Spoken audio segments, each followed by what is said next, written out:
మెల్లగా కరగని రెండు మనసుల దూరం చల్లగా తెరవని కుంటి తలుపుల ద్వారం వలపు వానధారాలే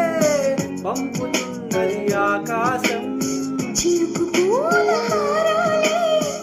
అల్లుతున్నది మన కోసం తడిపి తడిపి తనతో నడిపి హరివిల్లును వంతెన వేసిన శుభవేళ వర్షం సాక్షిగా తెలుపని నువ్వు నాకే సొంతం. ఈ వర్షం సాక్షిగా గలపని బంధం